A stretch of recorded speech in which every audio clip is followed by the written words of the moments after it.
Welcome back to the Shoot Fast podcast. I'm your host, Cody Axon, sitting down, as always, with Joel Park. Hello there. Hello. So, this week, I've gotten a lot of questions. I post a lot of stuff on Instagram and Facebook, and I think I posted some stuff on the Shoot Fast podcast pages about going to the Florida Open. And as we discussed before, we live in Nebraska. I'm not going to drive 30 hours to get to Florida, so I flew.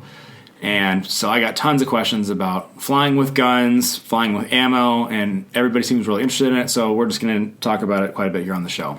I think the reason it's relevant is because most people are going to be going to nationals this year. Well, not most people. Like 300 people are going to be going to nationals. Some people are going to go to nationals this year. And don't be an elitist of assuming that everybody's going to nationals. But you are correct in that everybody who is going to nationals is going to Florida for nationals for the first time. And, I mean, I guess that is a lot of people. So there you go. All right, so the main question people get, obviously you can fly with guns.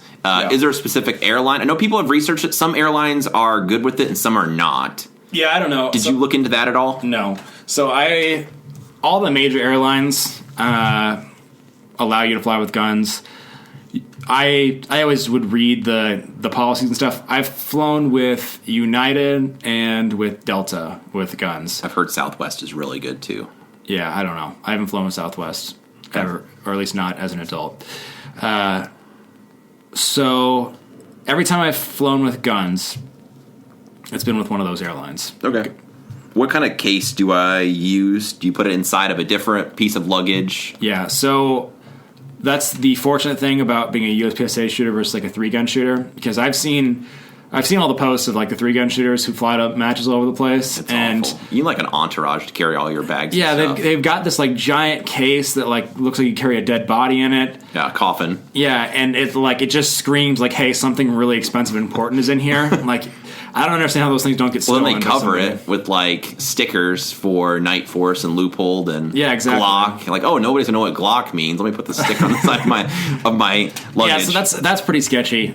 So the nice thing about USPSA is I carry my gun, my 2 pistols in a hard-sided case, and it goes in my regular checked bag, and it doesn't look any different than anything else. So I use it's like a Patriot brand case, Patriot cases, and it's big enough for me to fit my 2 guns and the magazines inside of it, and then it locks, and it goes inside my regular checked bag. Okay. What kind of locks? Do you use your locks or TSA approved locks? So, or how does that walk me through when you're gonna walk up to like, hey, I have a gun, but I'm not a terrorist. I need to check this. Yeah, that's exactly what you say. You say, I have a gun, but I'm not a terrorist. Because if there's one thing that terrorists will not say, they will not ever say, I am not a terrorist. So, all right, you asked me a bunch of questions all at once there. I was trying to barrage you. So first off, the locks. I don't believe you're allowed to use TSA locks because by rule for the airlines, you're supposed to use locks that only you have access to. And a lot of people have, the TSA has keys for your TSA locks. So I think by that's not a valid way to do it. You use your own locks.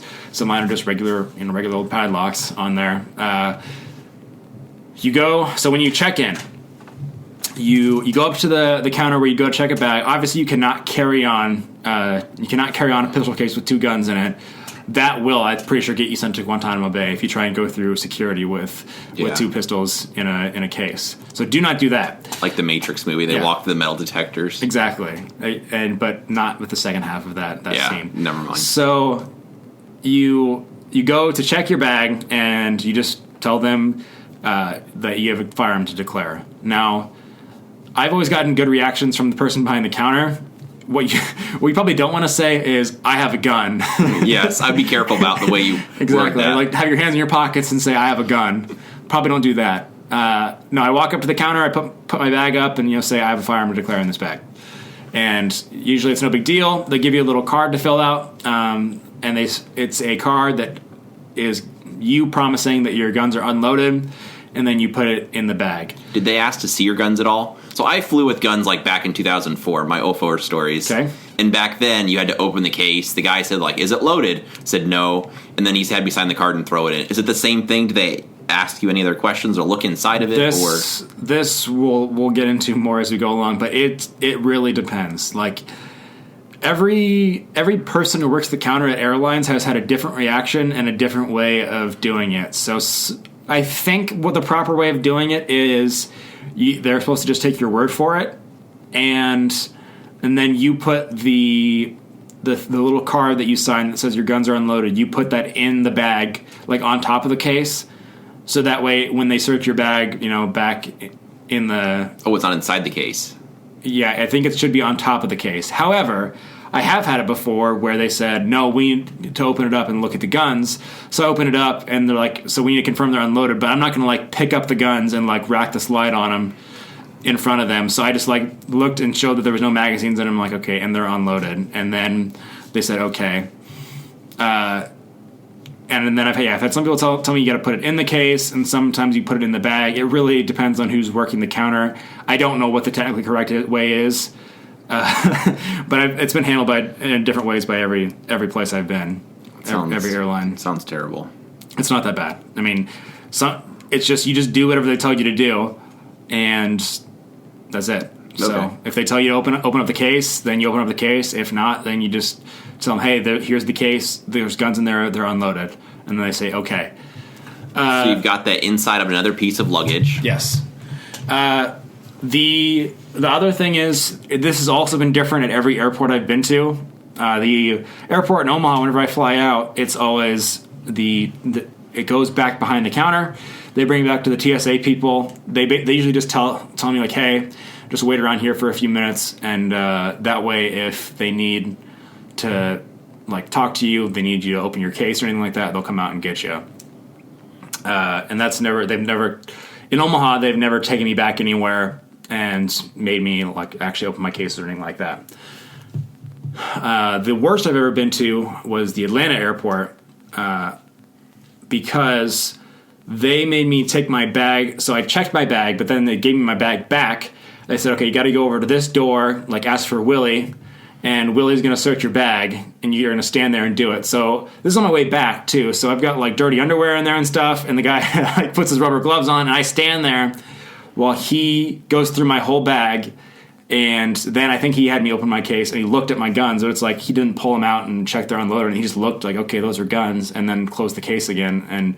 And then so he basically went through, made sure I didn't have anything in the bag I wasn't supposed to have, and then I locked it back. Well, and then I had to pack everything back in there in a very particular way so that it would all fit, and then go on. So that was the biggest pain, and that took probably 20 to 30 minutes for that whole process. By the time the guy actually got over there, went through everything, had no idea what he was looking at, and then, zipped up the bag again and was ready to go back through security.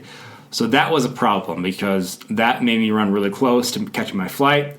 So if you're flying out of an unfamiliar airport, I would say add another, like, 20 minutes on top of getting there however early you normally would, just in case they put some sort of weird extra stipulations on the guns. When I flew out of Tampa just this last time, that was one of the best ones because they had me go follow a TSA guy over to, like, a TSA desk. They brought it back and said, hey, we'll just wait here like 2 minutes. And I waited there like 2 minutes. They gave me the thumbs up, and then I walked away, and that was it. So it's different every place I've been. But usually you check the firearms at the desk. They'll give the bag to TSA. You sign off on the thing. They give the bag to TSA. TSA does whatever they're going to do with it, depending on where you're at. But it's never been a problem beyond that. It's just that TSA looks at it and then they say, okay, as long as you have everything packaged right. So okay. When you get there, when you land, does your bag come out on the regular baggage claim? Do you have to go to a special desk or room or some area to pick it up? How does that work? This also depends. So awesome. Crystal clear. When I was flying with United, originally the first couple times I flew with guns, it just came out on the carousel with everything else. It was no big deal. Pick up my bag off the carousel and walk out with my guns. And then, 2 years ago, whatever, a guy flew with a gun, and then once he got to his destination, he did a mass shooting with his gun after he already arrived at his destination. So now, to add an extra level of security, which it's adding so much security by doing this, at least Delta, I've had them do this to me twice now. Delta will zip tie your bag shut with giant black zip ties. We're not talking about zip tying the locks. We're talking about putting them on the outside, the diameter of the whole bag. Yeah, we won't get into the logistics of like if I were a bad person trying to do bad things. Yeah, not interested in that. That those would defeat me from doing anything wrong. Yeah, obviously, we're on the same page on that if you're listening to this podcast. But so now they zip tie it shut, and this most recent time when I flew with Delta, they had a person actually take my bag, and you just went and got it from the baggage counter, which actually was nice because then you can get customer service. You don't have to wait with the peasants for your bag. Yeah, exactly. You don't have to fight everybody else to get your bag up the carousel. They're like, here's your bag. And then when they did that, they did check my ID. So I just showed them, my license. They said, okay, and then have a nice day. And did you know it was going to be there? Or did you just like, oh, my bag's on the carousel? And then you... was there a way that you knew where you were going to go? So... Again, it's different. Every airport, every airline employee does it differently. When I got my bag in Florida, this most recent time, they paged me over the loudspeaker, Cody Axon to the baggage counter or whatever, and that was perfect. And then when I came back from that same trip, when I got back to Omaha, there was this person like running around with her hair on fire, like, oh my God. And I saw her yelling back to the baggage people, like, there's a bag and a gun back there. Like, give me that bag. What? And then so she's running around trying to find this bag. And then she finally comes out with it. And I walk over very calmly and say, that's my bag. And then she like looked at my ID, and then that was it. And then she gave me my bag. Oh my gosh. Out. She was really concerned about finding the bag with the gun in it. Well, it's good that she cared that much. I guess. Maybe it should have been more organized. And it was zip tied shut. But then other times, so I had heard before, because they had changed this policy before I had flown to Atlanta last year, and they said, okay, you got to go to the baggage counter to get it. And then when I got there, it was just on a carousel over in the corner by itself, where I feel like it's even more likely to get stolen. Yeah. Because it was the overweight baggage carousel. And nobody checked my ID or anything like that. It just was over by itself on a carousel that nobody was watching. Awesome. And so I had to go get my bag off that. So it's different every single time. Just be aware of the fact that it's going to be, they might confiscate your bag and somebody's going to give it to you personally, which I'm fine with personally. For sure. It's like I've got a lot of really expensive stuff in there. If somebody wants to take my bag and check my ID to make sure that it's mine, I'm totally fine with that. For sure. That's totally cool with me. But that's been my experience the most recent times. I don't know if other airlines do that. I just know that that's what airlines policy is now. And I don't know. We'll see if it's different in the future. I'm guessing, this is common sense, but I'm guessing you can't have ammunition at all in with the guns. Is that correct? So the rule is that the guns can't be loaded. You can. There are signs when you go to check bags that say no ammunition, no explosives, that sort of thing. But then if you go on their website, it says that you can have 11 pounds of ammunition, and they have to be in factory boxes. It's something like that. So I carry my reloaded ammunition that I make myself. Yeah, we're going to get to that. We'll get to ammo in a minute. I'm going to talk about it right now because I'm already talking about it. All right. I'm already on the subject. So I put them in my Dylan boxes. And yeah, so they're not in the case they're not loaded into the magazines or anything like that. They're not in the case with the guns. They are just loose in the actual bag itself. I just tape the Dylan boxes shut so I don't end up with rounds scattered all over my, toothpaste. And I just pack them in that way. So the 11-pound limit it's an airline rule. It's not a law. So you're not if you do bring over 11 pounds, the FBI is not going to show up and interrogate you. At least I don't think they are. I guess I can't make any guarantees, but generally speaking, a lot of shooters will fly with over 11 pounds and get away with it. It's no big deal. They every time I've flown with ammo, I've never had my ammo weighed. I'm usually either trying to follow the limit or I'm following the limit. If they ask you, I would probably have a number in mind. I have 8 pounds, so no matter if I have 4 pounds or if I have 15 pounds, the answer would always be 8. Would probably be what common sense would tell me. Yeah. So the other problem with that is most airlines have a 50-pound limit for your checked bag before they start charging you overweight fees, and it's usually more than double if your bag is over 50 pounds. So you could load a bag up with 50 pounds of ammunition and then have guns in there and have like a 100-pound bag, and they're going to charge you crazy amounts for that anyway. And they are for sure going to weigh that bag. Yeah, though, if they open up your bag and you have like cases and cases of ammunition there, they're probably going to raise an eyebrow that maybe that might be over 11 pounds. But so every time I've flown, it's like 3 or 4 boxes. And, a common person is not going to eyeball that and say, oh, that's got to be over 11 pounds. Like most people, I think, would underestimate how heavy ammo is. Or you could use a mule like you did. Yeah, so for now that I'm shooting 40 and I'm shooting limited, I weighed it out exactly, and 3 Dillon boxes with a total of 270 rounds of 180 grain loads with my loads. Exactly 270 rounds was exactly 11 pounds. So I had my girlfriend flying with me for this trip. So we both brought 11 pounds of ammunition, and I just didn't tell her. I just snuck it into her bag. No, I told her, but she wasn't very happy about it. She really was not. She really was not comfortable with having it. She's like, I'm not going to get arrested or anything. And I'm like, no, it's fine. So we both had exactly 11 pounds. Do you declare the ammo also? No. So you are required to declare the firearm because they have you sign off on a thing. You maybe are supposed to declare the ammo. I've never been asked, and I've never declared it. And that has been recommended to me by somebody who flies with guns a lot, of saying just don't declare your ammo and it won't be a problem. When I don't, I declare I have a firearm, and then, every time my bag gets searched and everything like that, because they will search your bag to make sure that it's actually locked up and everything. It's never been an issue. They never looked and said, oh my God, there's ammo in here too. And then I've never gotten questioned on that or anything like that. I just declare that I have a firearm. I don't say anything about the ammo, and it's never been a problem. I have heard of only one case of where they actually pulled somebody's ammo out and weighed it, and the person was overweight on the ammo by quite a bit, and all they did was confiscate the extra ammo. You didn't get arrested or anything like that. So, but if you're flying to a match and you're bringing, 500 rounds of your very specific open loads that you run in your open gun, and you're flying to a match, and then they take half of it, you're not going to have to shoot the match. That's going to be a problem. So we'll circle back to shipping ammo.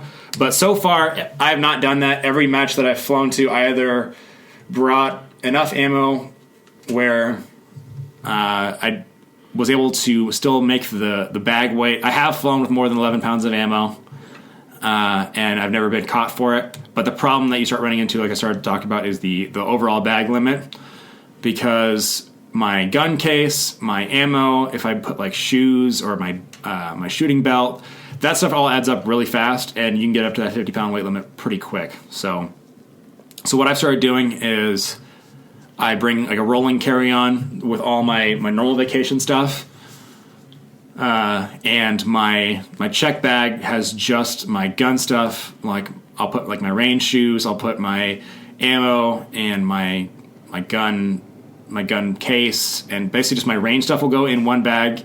So it's actually pretty relatively empty for how big of a bag it is. And then I put everything else in my carry-on, because there's just not enough weight. Like when I did that for this last trip, it was like 49, 50 pounds for just my shooting stuff alone. So what do you do for a range bag, since you're not bringing your normal range bag? Yeah, I don't bring my giant.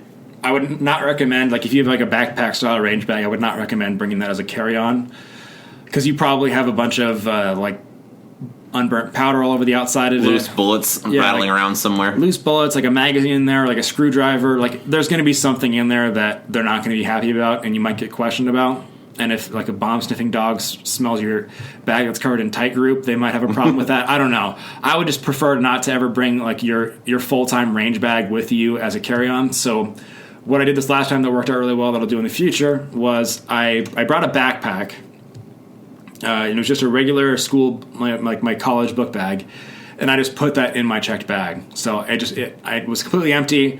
I just put it in my suitcase, and then that way, when it came time to go to the range, I just loaded all the stuff that I was going to need for the range in that bag, and then I took that bag with me, and that was what I carried around at the actual match with me. Perfect. Any other specific, before we get to shipping ammo, specific issues or lessons learned or don't do this? No, like I said, I would plan on getting there a little bit earlier, just in case they do some weird stuff with the TSA. I mean, I always get there early to fly anyway, just because you never know, especially in an unfamiliar city. A Like the Atlanta airport had a really, really long line to get through TSA, just the regular TSA to get into the terminal. So just get there extra early. And other than that, I mean, just don't stress out about it so much. I know, like, I've talked with you about it, and you seem really apprehensive about it. I'm a type A person. It's like, I want to know what's going to happen ahead of time and have all the stuff. And I mean, I think most people who shoot USPSA tend to be, your type A people who want everything, make sure all their ducks are in a row and everything. It's March, and I already bought a Pelican case to fly at the end of this year with. Yeah. So. I'm always very careful also about how I pack my shooting belt in my bag, because, I've got my holster that's on this solid hanger. The holster itself is, Kydex or whatever, it's plastic. I want to make sure that, when some guy who makes $12 an hour just like throws my bag as far as he can and like drops it, and it gets banged around all over the place, I want to make sure that my holster isn't in a spot where it's going to snap and I'm going to get to the match and I'm going to have no way to shoot the match because my gear's broken, and then I got to beg, borrow, and steal to try and find a holster to shoot the match. So I'm always very careful to make sure I put some padding around it, and I position it where it's kind of protected by the case, and it's put in there just right so that no matter what kind of external force is put on the bag, it's not going to put undue force on my actual shooting gear. Because that's really, if I'm flying a place to shoot a match, making sure that shooting gear gets there safely is like priority number 2 up behind making sure that I get there alive.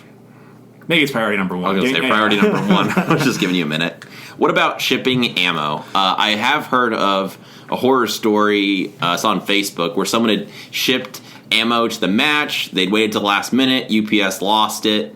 I think they shot open division. It was like no bueno. So obviously shipping it ahead of time is what you want to do. Yeah. But any other experience? I know they normally have like an address for like match ammo to send it to this specific address, this care of this person kind of deal. It depends on the match. Some matches do that. I have seen other matches where they say, we don't have a place for you to ship ammo, so ship it to yourself at the hotel. Like I said, I've never done it before, but I know that that's possible. Obviously, if you're going to ship it to a hotel, you probably want to call ahead of time and say, like, hey, I'm going to be staying there. Because people ship stuff to hotels all the time. I've heard of, like, women ship their underwear because they don't want some creep going through their underwear in their bag. I have not heard that. I've heard of that before. So, people ship stuff to hotels. Like, they're going to have a way to accommodate that. Unless you're staying at, like, Joe Bob's Motel 5, and it's like the Happiness Hotel. Yeah. If you're staying at like $20 a night hotel, then maybe not. But if you're staying at, like, a normal hotel, I would call ahead and ask them if you're not able to ship it to the match, but it shouldn't be an issue. Like you're talking about, I would definitely ship early, so you're not trying to do it like 3 days before. My thoughts, again, me worrying about just what I'm going to do. My plan was to use a flat rate box and then use those blue Dillon boxes because those things are pretty shatterproof. Because you just whatever you ship, like you said, it's like your luggage at the airport is going to get thrown around. So hopefully cushion it the most that when you get there, it won't be a bunch of broken ammo boxes and bullets leaking all over the... And my plan is, so when we go to National, my plan is to put my stuff in the stuff that you're shipping, so that way I don't have to pay the shipping costs. Sounds perfect. And I'll just sneak it in there. So, if you have friends going to the same match... You can take advantage of. Yeah, you can all just, pull together. The other, the ideal way, if you're flying to a match, so this was what I did for Nationals last year... I still wanted to practice all week and be able to dry fire and everything leading up to Nationals. And I had multiple friends, one of whom was Joel, who were driving to the match because it was in Utah. And it was like a 14, 15-hour drive or something like that. It was like 18. I didn't want to drive that far. And so I wanted to fly.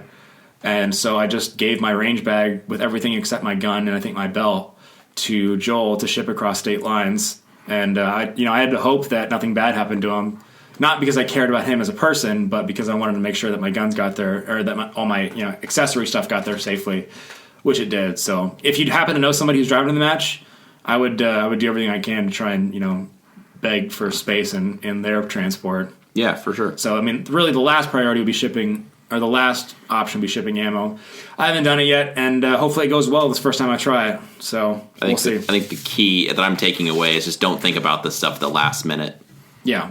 Definitely think ahead, and you should be all right. It's really not that bad.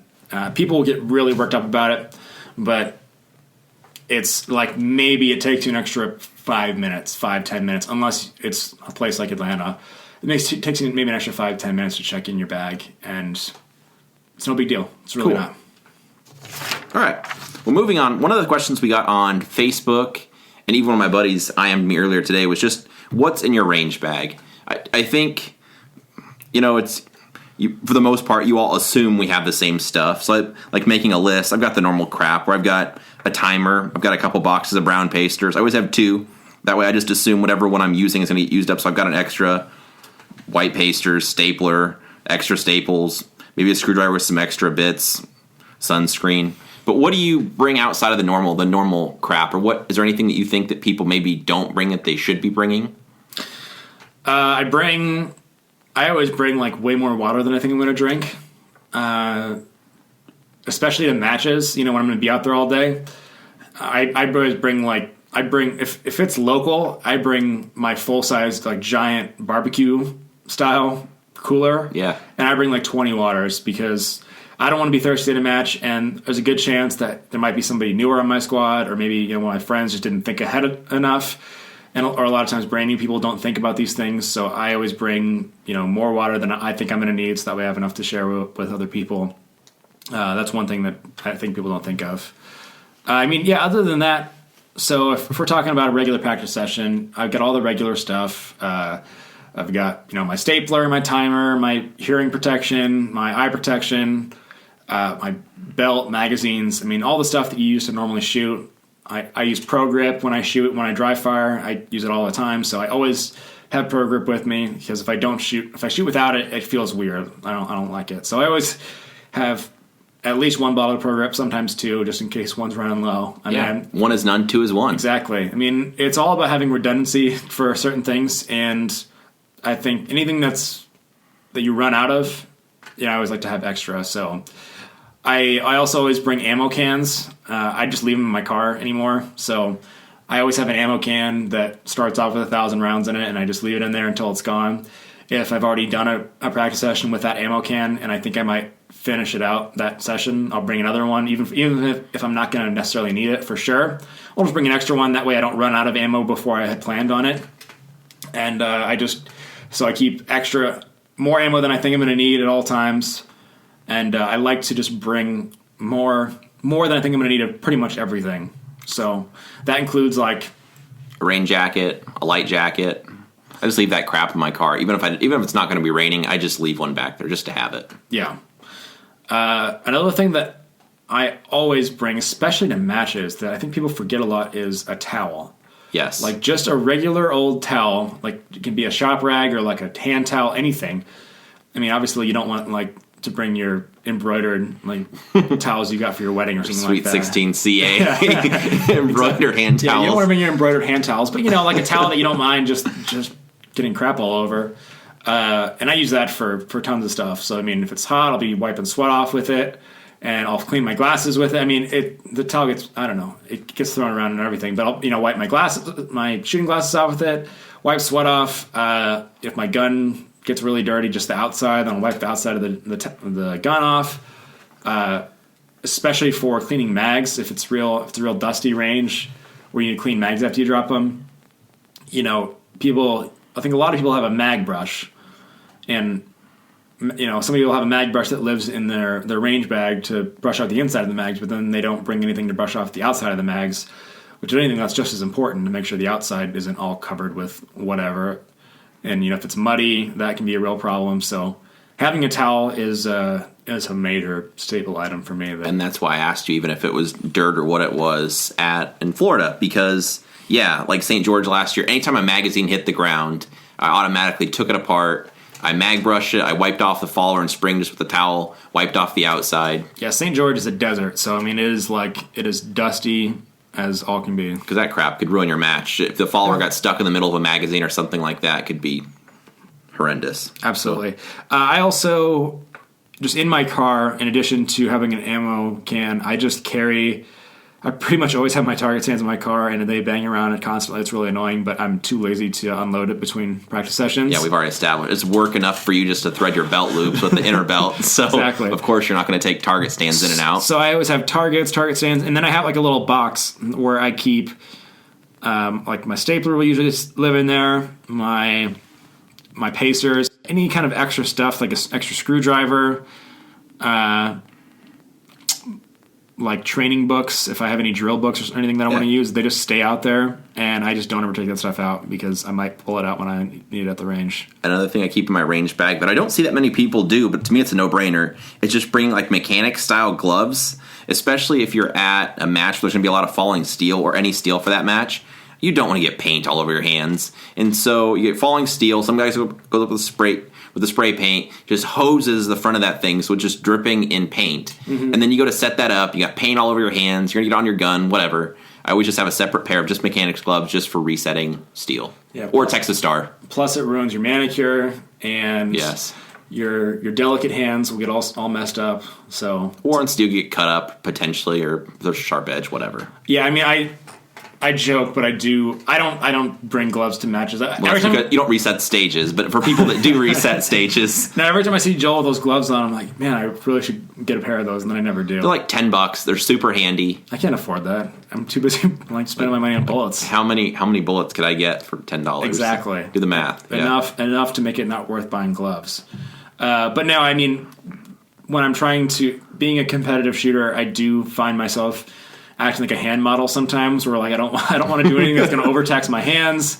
Like I don't want my hands to get messed up. Each finger insured. Yeah, I try and take very, very good care of my hands, because without them I can't shoot well. So I mean, I think gloves are a good idea. I just am making fun of you because I'm not smart enough to actually throw them in my bag. Maybe I'll think about bringing you some. That'd Probably be nice. Not. I also had down clear glasses if you're going to a match that at a dark house. If you normally shoot in sunglasses, I think that only applies to passive. I don't know where else has dark houses. But if there's potentially one at your match, if you normally shoot in sunglasses or some different other than clear glasses, just be aware of that, and I would bring a pair of clear glasses. Yeah, I know. So if you're going to nationals, I always see this pop up on every match, and they had it at the Florida Open, where they do have one bay where it is they have a very large covered shooting area where it's pretty dark in there. It's not like a full-on shoot house, but it's like very dark and shady in there. So if you normally shoot in like sunglasses, and you're shooting a stage that's entirely inside that area on that bay, you might want to have clear glasses with you. Just gives you the option. Yeah, and I use a set of shooting glasses where they come with 3 different lenses. So I have a clear lens, like a light, it's like the pink style shooting glasses. I don't know. It's the Oakley Prism ones, the pink ones that are supposed to be super awesome to make your eyes work really well. I mean, they work pretty well. But so there's 3 different lenses, a dark lens, a lighter lens, and then clear lens. And yeah, I agree that you definitely should have clear lenses, because you don't want to have to shoot like a dark house stage inside. Or if it just starts raining and it gets really dark. There's been plenty of times in matches where I don't want anything but clear glasses because it's really dark outside, other than, there's enough light to see, but not enough light where I really want any kind of shade over my eyes. Good. Yeah, and then for the difference between like going to a match or going to practice, I use the same range bag. I just use one of the backpack style, the double alpha, the medium, whatever they call the smaller one, not the huge one with the bladder, but I just leave all that crap in it. So yeah, when I get to an area match, I'm taking my stapler and stuff around with me, but then I don't have to worry about, did I remember to put it back in? So it's a little bit of extra weight, but I leave everything in it all the time just so I don't ever forget anything. One thing I like to have is both ear muffs and ear plugs. So if there's a stage where maybe you got to get in a really weird position, and like maybe you got to stick your head like through a hole to be able to see like some really weird target, navigating a maze of noodles. Yeah, if there's a maze of like a car wash style of swimming noodles that you got to go through, there's a lot of things that can potential where you could knock your earmuffs off if that's all you bring. So I always like to bring both, and personally I use both while I'm shooting at matches because I don't want to hear anybody else talk. I just want to hear the beep, and then I want to shoot. I don't want any other distractions. So I use the actual in-ear plugs, and I use over-the-top ear muffs. And I think it's a good idea to just have both, just to have options. So my own little brief story, just to tell you how dumb I am, and that I should have known better. So if there was a noodle stage that I'm referencing, and I normally wear a baseball hat, so I put that on backwards, and I was wearing ear muffs. And as I went through the noodles aggressively, I did knock off my hearing protection, and I know you're looking at me right now like, what an idiot. I did not know you could stop yourself. I thought the RO had to stop me. So I'm like, well, screw it. This is going to get really loud. So I think I hammered like 8 targets before the RO saw it and stopped me. And it was in like a pretty enclosed area too, so it wasn't like it wasn't as bad as you thought. I'm like, I'm not going to stop. Like, hopefully he sees this. And it was actually a really good RO. It was a dude that we know from a club by us. And as soon as he saw it, he stopped me. But yeah, I wasn't going to stop. I just kept shredding targets because I wasn't going to stop. So if I would have had earplugs with me, that would have been smart. Yeah, and to expand on what Joel just said, it is in the rules where for safety stuff, so basically just pretty much just your glasses or your earmuffs, and you don't have any other hearing protection on. If one of those things fall off and the RO doesn't notice it, you can stop yourself.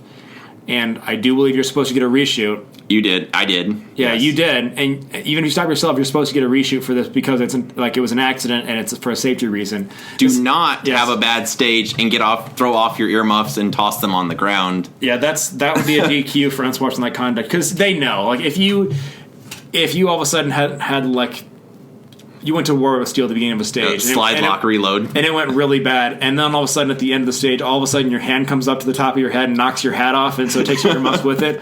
I think they're going to know that you did that on purpose, and that's probably not going to go very well for you. But if it happens just by accident, like Joel's situation where it got knocked off by a stage prop, then it is okay to stop yourself, and they are supposed to give you a reshoot for that. If they give you problems, then talk to the range master, and it shouldn't be an issue. Now I know. Now you know. Knowing is half the battle. Knowing is half the battle. So yeah, having in earplugs just for that situation, just in case, always a good idea. Yeah. Is there anything else you bring in your range bag that I haven't brought up? I mean, the big one that we're getting into here is having another gun. When I shot CZs, I carried a bag with tons of spare parts in it because I was constantly going through spare parts. And I always kept like a punch kit with me and all the tools that I needed to break my gun down in case I needed to. I don't do that anymore with my 2011s because, I mean, knock on wood, they've been very reliable. And there's not that many small parts on 2011s that break. If something breaks on a 2011, it's usually something that's pretty catastrophic. It's not like, some tiny spring that just needs to be swapped out. So carrying another gun is what we're getting into now. So I've seen several conversations on Facebook about it, and I even had someone at our club that we were shooting with, and he had gun problems, and he has a second gun, and it was at home, and he was having problems, like, just quit messing with that. I'm like, you have a second gun, right? Oh, yeah. And I said, well, just shoot that. He's like, oh, I left it at home.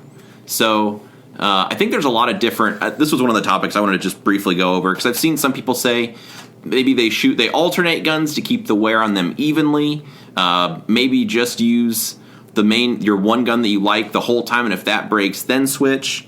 So I just kind of wanted to share our thoughts on it, because we think pretty similar for this. Just since I have 2 guns, I set them up. First, you're going to research what breaks. So there should be a lot of data out there on the popular guns if you use the normal stuff for USPSA. So you should have extra consumable parts, springs, extractors, slide stops, just the normal stuff. The way I thought about it is airlines throw away perfectly good parts from airplanes while they're still working. So a trigger return spring for me, Tanfo, or when I shot CZ, that costs $3 is a no-brainer just to throw that away before it breaks, because if that breaks in the middle of the match, I would not want a stage at Nationals or area to be, it's like a train wreck. You're like pushing the trigger forward and then shooting, pushing the trigger forward and then shooting for a $3 part. So replace parts ahead of time. Yeah, when I shot CZs in competition, I threw away so many like perfectly fine trigger return springs because I would shoot my match gun only in matches and maybe just a little bit in practice. But I would throw away the trigger return spring like every 3 months. Just pretty much anytime I had a major match coming up, if I hadn't changed it out recently, I would just change it out again and throw away the old one, just because, like you said, it doesn't cost that much, and I'm just not willing to take the risk of that breaking. Yeah, so I have 2 guns, and then as far as wear on them, I shoot both of them enough to make sure they work. I set them up identical, but I have a way to tell them apart. So for me, I've always just done grip color. And then when I did my CZs, there was just a little bit of a model difference that I could tell. My Tanfos are identical in every part and way, other than the same brand of grips. They're just a different color, so I can tell which is which.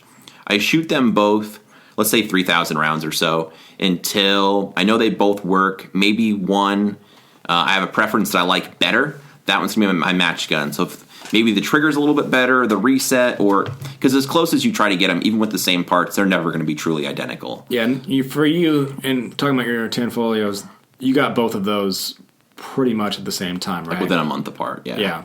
So in that case, you just shot them both, and then how did you determine which one was going to be your match gun? One had a better trigger that I liked, and the other one had just a few little stovepipe jams. I'm like, well, that's enough. The other one I've shot so much that I got the thing so hot I could not even use the forward cocking serrations on it. It's never jammed once. I like the trigger better. That's my match gun. So that was an easy way to decide. So my backup gun, that gets all the wear for dry fire, live fire practice. I only shoot the match gun in matches. So once I've shot it enough to know that it works, it's zeroed, it's pristine. All the parts in it gets changed out on a regular basis, maybe once a year, twice a year, depending on how much you shoot. But it's pristine in every way. My other gun gets all the wear. Parts are going to break and wear out. I'll still replace those ahead of time. But if I do have a problem, hopefully it won't happen because the gun I'm shooting is fresh and new. Yeah. Thoughts on that? I mean, I think that's the ideal way to do it. I've seen, I know one system is, I saw a Matt Mink post about this once when he was still real active shooting and running automatic accuracy and all that, where he posted that he would shoot one gun for a whole year, and like that was his main gun he shot all year, and he had a backup gun. And so his main gun for the year would be, he shot in matches, practice, everything. And then at the end of the year, he would swap out all the parts and completely refurbish it, and then he'd shoot the other gun for a year. And he went back and forth that way. I don't think Matt Mink really practices that much, so that, like, he famously doesn't really practice, so that probably wasn't an issue for his system. But if you're going to be shooting, any kind of like high round count for practice, I would probably not want to do that. This is one area that my situation I don't think is ideal. So when I shot in production and shot CZs that only cost, at most like $1,500. My nickel-plated sissy pistols. Yeah, exactly. When I shot production guns, they're a lot cheaper. And I mean, any production gun you shoot, it's not going to cost more than the most you can spend on production gun is maybe $2,000, which is a lot of money, but it's not. My current limited gun that I shoot costs 2 of those. So right now, I still only have one main limited gun, and I have a second limited gun that's also a 2011, but it's not the same really at all. So my main gun that I shoot, it's not a custom gun. Yeah, you have a custom gun and you have a factory. Yeah. So my main gun that I shoot all the time is an Atlas Gunworks gun. It's got an Evo grip. It's got an awesome trigger. Like, I love that gun, and it runs great. So all my dry fire, all my live fire, everything I put is on that one gun, and I baby it as much as I can. I make sure it's working at all times. It really hasn't given me any problems. And I watch that gun very closely to make sure, everything's going well with it. I do have a second gun that was the first 2011 that I bought when I first started, which basically it's just an STI Edge that has a trigger job and a better mag wall and that sort of thing. So it doesn't have an Evo grip, so it feels way different. The grip shape is different, and it shoots quite a bit different. It's got a plastic grip instead of a metal grip. It recoils pretty differently, so I don't practice with that one and shoot the other one because it would be too different between the two guns. And every time I would shoot, the better gun, it would be like our learning curve. So I just right now have the one gun that I use for everything, and then I have the backup gun where if I did have to send my main gun back to get fixed or something broke on it and it was down for a little bit, I do have another gun. The important thing about that is it's the same platform. You use the same holster, the same magazines, the same magazine pouches. So the only thing I have to change in the equation is the gun itself if something goes wrong. I've heard of people having like maybe they shoot a Glock in competition, maybe they have an M&P in their trunk in case like the Glock breaks, and then you got to have a different holster, you got to have different mag pouches, you got to have different mags, you got to change everything if one gun breaks. That is a way less ideal system than what I have. Well, what I have right now is not ideal. I would love to have 2 identical guns. That's a lot more money than I'm willing to spend right now, and more money than I frankly have right now. So I have the 2 guns, and I think short of having 2 identical guns like what you have, I think that the system I'm using now is at least close enough where if my gun did break right before a major match, then I would switch the other gun. I would train with it as long as I needed, or as much time as I had, and I think I would probably shoot pretty much just as well with the other gun as I would with the fancy gun. It's just more fun to shoot, and I like it better. And you're keeping an eye out for parts wear, and you're replacing springs and stuff before they go bad also, right? Oh, yeah. So I change my recoil spring, and I take it apart and clean it every few thousand rounds, and I go through and inspect things, make sure everything looks okay. And if I notice anything that feels off, I'll talk to the gunsmith who made it and, figure out if there's anything I need to do for maintenance. So, like I said, I baby that gun. I, make sure that it has everything it needs. And so far, that's worked out for me. In the future, I would like to get a second gun. If I did get another gun that was more or less identical to it, now that this gun probably has 30 to 40,000 rounds on it already and a lot of dry fire, if I got a new gun, I would probably use the new gun as my match gun and just continue to wear out the gun that I have now, and just run that thing into the ground and then baby the match gun and cycle through that way. And eventually that's what I'm going to do, but right now I just don't have the extra cash to splurge on another custom limited gun just because they cost a lot of money. Yeah, I could buy like 3 of mine for what yours is. So exactly. Yeah. So cool. So just to circle a little bit, if you have a problem with the match gun in a match and it breaks, I'm not interested in trying to repair it at all. That's why I brought a second gun. So I don't even bring extra parts. I just bring a whole extra gun. Yeah. So if something happens, you just switch guns. Worry about fixing the other one another day. I'm not taking that apart or bringing parts or trying to mess with it in a safe area. Yeah. I'm not interested in that at all. And the nice thing is, depending on what the issue is for your guns, where you have the 2 of the same one, especially since they're production guns, like if you did have an issue, like maybe your extractor broke or something like that, if you wanted to keep using the same gun, you would have an extractor in your other gun that you could pull out and put into it. If for whatever reason the backup gun maybe just wasn't as good, maybe it wasn't as accurate, the trigger isn't as good, and you want to keep using your main gun, you could just grab the extractor out. You don't have to go and go through a parts list and make sure that you have each and every part. If you have a full gun, then you're guaranteed to have every part that could possibly break in your gun. That, like I said, that's not, even if I did have 2 identical 2011s, that's not as feasible in a 2011 just because the parts are more closely fitted together, and it's more precision machine where you can't just throw other parts from other guns into it and make it work.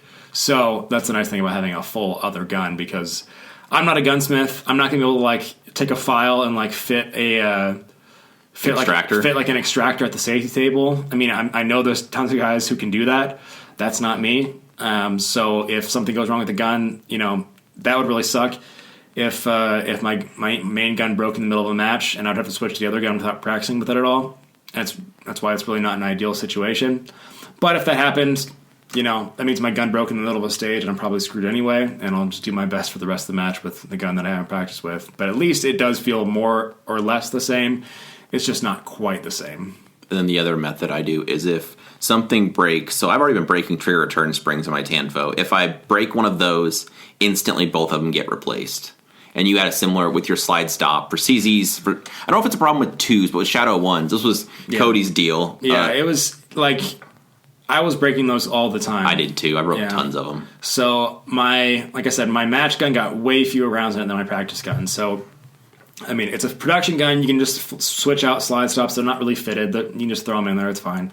So I would take when my slide stop broke in my practice gun, I would take the one that had already been used out of my match gun, and I would throw that in the practice gun, and I would take a brand new slide stop and put that in my match gun.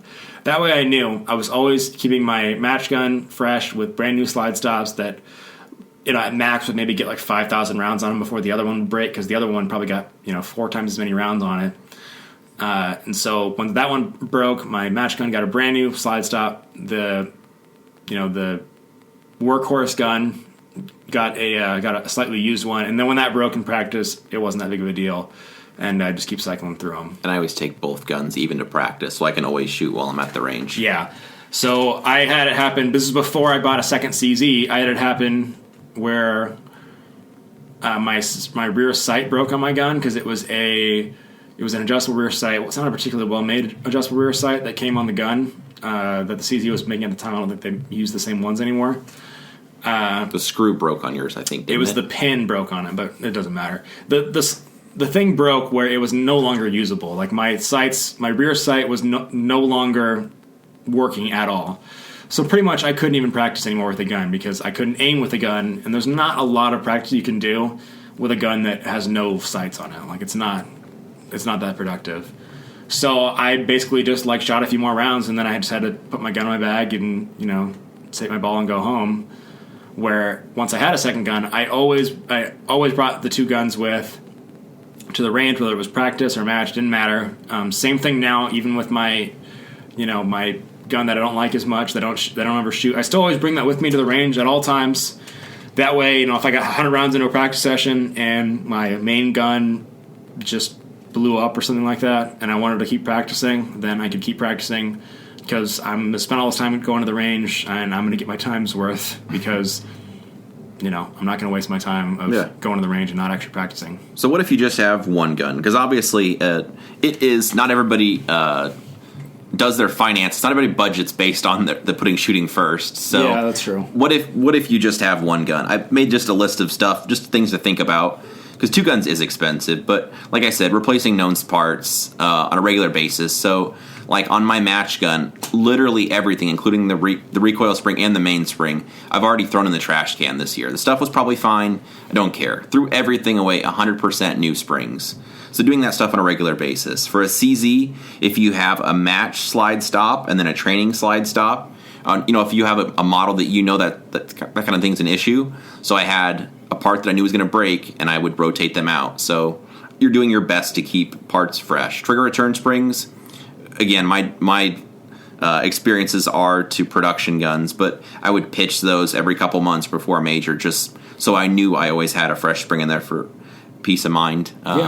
You talked about bringing a small box, the punch and stuff. Yeah, I still just bring that stuff with me. It just lives in a side pocket in my range bag. But yeah, I always bring stuff to take apart my guns. That way, even if maybe something I'm not sure about, I can at least take apart the gun, check to see if maybe what I think is going on, and if it's something I can fix it, or not. Then I can at least know what's wrong. So I always bring that stuff. If you only have one gun though, maybe let's just say for example you shoot a Glock 34 and you shoot production. What I would do is obviously you're gonna do all your practice on that gun. You're gonna do all your dry fire, your live fire, whatever.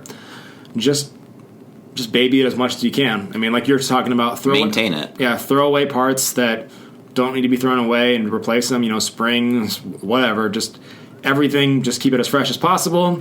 Especially if you're going to a major match and that's your one gun. I mean, switch out parts. Make sure if you're gonna switch out parts, don't switch out parts right before the match, but maybe do it.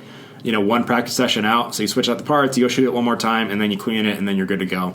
Just make sure if you only have one gun, be sure to do everything you can to take care of it, because if your gun goes down in a match, you're gonna have a bad time. Yeah, keep it clean. Yep.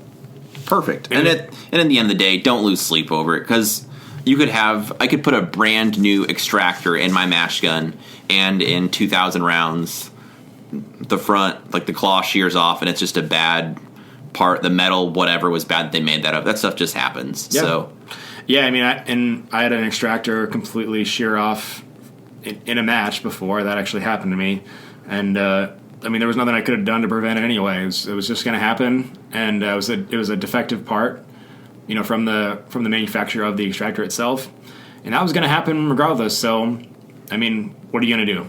Sometimes things just break, and you move on, and life goes on. Yeah, so just do the best you can. Be smart about it. All right. Well, that's all we have for you guys today. Thanks for listening, and we will talk to you next time.